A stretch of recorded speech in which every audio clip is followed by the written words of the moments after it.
अस्सलाम वालेकुम जनाब। मैं जा मोहम्मद आसिफ अली काश तो तुसां दे पे साडा यूट्यूब चैनल अटेंटिव वर्ल्ड। क्या हाल है जनाब? अल्लाह ठीक हो, फिट हो, जलील हो, खुआर हो। उम्मीद है कि ठीक हो। सो अल्लाह पाक तुसां सारें को ठीक रखे, खुश रखे, सलामत रखे। आधी वीडियो सरैके च बनने पी क्योंकि अज छोटी जी ने एक नसीहत करनी ही। थंबनेल देखते तो पता लग गया उसे कि आप अज क्या दे बारे गाल करने वाले हो। तो टाइम भी जनाब सुबह सुबह तो देखो माशाल्लाह सूरज कितना प्यारा लगता खड़े। तो ये ज़मीन है अपनी। मैं कहा चलो कमांद को भी चक्कर ला गिनूँ।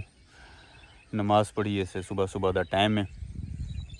तो वो मेरा अपना शेर है ना कि निकला हूँ वक्त सहर जाने कहाँ शाम होगी, क्या पता मशहूर ज़िंदगी कहाँ बदनाम होगी। तो अज एक छोटी जी गाल भी तुहारे तक पहुँचावनी ही, नसीहत करनी ही।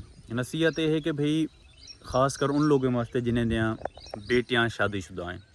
बेशक बेटियाँ शादीशुदा हैं या बेटे शादीशुदा हैं। तो जिस टाइम शादी थी है वो सिर्फ दू एक मर्द ते औरत की शादी कहनी थी। बेसिकली दू खानदाने का आपस ताल्लुक होंगे।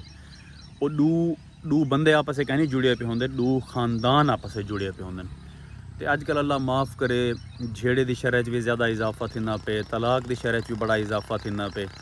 तो ही टॉपिक के उत्ते गाल करनी ही कि भाई खास कर सब तो पहले तो जिन्हें दी बेटियां की शादी थी पी है, जिन्हें दी बेटी की शादी थी पी। और अगर तुहारी धी नाराज़ थी तो तुहारे घर आँदी है क्योंकि ज़ाहिर औलाद दे नाल यार एक प्यार होंगे, औलाद दे नाल एक ज़्यादा प्यार होंगे खास कर हर बंदे को। लेकिन तुसा उतना ये नहीं भूलना कि यार अगर ये सारी बेटी है तो इनकी जैन नाल शादी थी है वो भी सारा दामाद है, वो भी सारे पुत्र की जहा उत्ते है। तो तुसा जिस टाइम तुहारी बेटी नाराज़ थी तो तुहारे घर आवे तो अक्सर औकात में वालिदैन डिठे हम सब तो पहले ताज़ा वो मंदे रवण शुरू कर दितो ने। तो भाई उनकी जरूरत किमें थी है साड़ी धी को फिलान कितेस तो ढींग कितेस वो गाल दे गुस्सा करना। तुसा फर्स्ट ऑफ ऑल ये चीज़ नहीं करनी। धी अगर तुहारे घर आ गई है ना तो रोंदी हुई आ गई है, तुसा ये कहनी कि ताज़ा अपने दमाद उत्ते गुस्सा थी शुरू थी वनो, ताज़ा उनको गाली गलोच वगैरह करना शुरू थी वनो। तुसा ये चीज़ क्या नहीं करनी। अगर बेटी आ गई है तो पहले बेटी को चुप करावना है।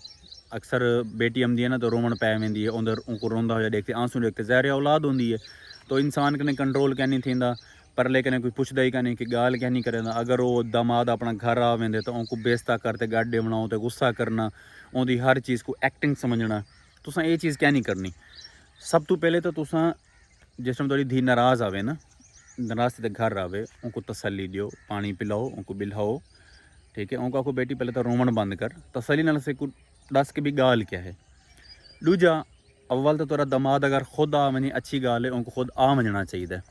अगर खुद आमदे तो, अगर खुद नहीं आमदा तो वल तुसा क्या करना है कि जिस टाइम वो तुहारे घर आवे अपने दामाद को प्यार नाल बिल्हाओ, उनको रोटी खवाओ, उनको पानी पिलाओ। जिस टाइम देखो कि भी हम शाम थी गई है अपनी धी को भी नाल बिल्हा गिनो तो अपने दामाद को भी नाल बिल्हा गिनो। और दूजा ये चीज़ मुकामनी है कि भाई जिस टाइम हाल वाल देवना है ना ओबा रोवे तो ना वो भी रोवे। अक्सर औकात क्या थी कि भाई हाल लेंदे बैठन औरत रोवन शुरू थी गई या जवान रोवन शुरू थी गया या कोई यानी कि ना गाल दी समझ तो ना ये समझी कि भी मसला क्या है। तुसा अपने दामाद को पहले इज्जत देवनी है, रोटी खिलावनी है, पानी शानियों को पिलावना है, दुहई को कट्ठे बिल्हा गिनना है। वाला प्यार नाल पूछना भी ओबा लावे तो ओबा चुप कर बहे, ओबा लावे तो वो भी चुप कर बहे। दूजा रोवना भी कहनी, शोर भी कहनी करना, प्यार नाल दसना कि भी मसला क्या है तो गाल क्या है।